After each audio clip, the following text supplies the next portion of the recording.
Election முடிகிற வரலும் திறக்கவே மாட்டாங்க. இந்த டைம்ல நீங்க பிரச்சனை பண்றதுக்கும் அவசியம் இல்ல.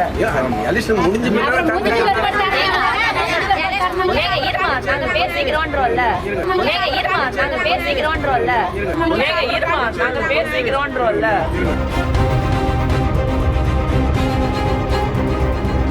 இப்படி பேச யாருப்பா ரைட்ஸ் கொடுத்தா? கோட்டாட்சியரின் ஒருமை பேச்சுக்கு வலுக்கும் கண்டனம். சட்டமன்ற தேர்தல் முடிகிற வரைக்கும் மதுபான கடையே திறக்க மாட்டாங்க. அப்போ தேர்தல் முடிஞ்ச அப்புறம் திறப்பாங்களா அப்படின்னு கேள்வி கேட்ட ஒரு பெண்மணிய பார்த்து, ஏய் அமைதியாயிரு, சும்மா பேசிக்கிட்டு இருக்க என ஒருமையில் பேசியபடி வாகனத்தில் வருவாய் கோட்டாட்சிய வேகமாக சென்ற காட்சிகள் தான் இவை.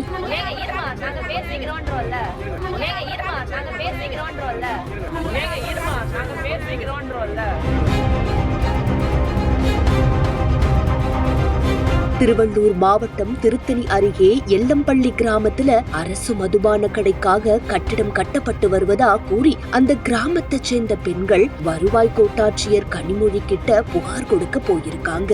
அப்போ பொதுமக்களிடம் பேசிய கோட்டாட்சியர் கனிமொழி, எலெக்ஷன் முடிகிற வரைக்கும் புதிய அரசு மதுபான கடை திறக்க மாட்டாங்க என தெரிவிச்சாங்க.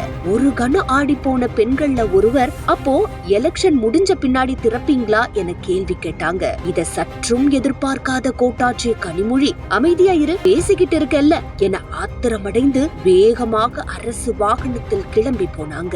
கோட்டாட்சியரின் செயலை கண்டித்தும் புதிதாக திறக்கப்பட உள்ள மதுபான கடையை திறக்க கூடாது அப்படின்னு சொல்லி ஆத்திரமடைந்த பொதுமக்கள் வருவாய் கோட்டாட்சியர் நுழைவாயில்ல தரையில உட்கார்ந்து போராட்டத்தில் ஈடுபட்டாங்க. மக்களின் பாதுகாவலன், சேவகன் என அவர்களின் தேவைகளை நிறைவேற்றத்தான் அரசு பணியாளர்கள் பணியில இருக்காங்க.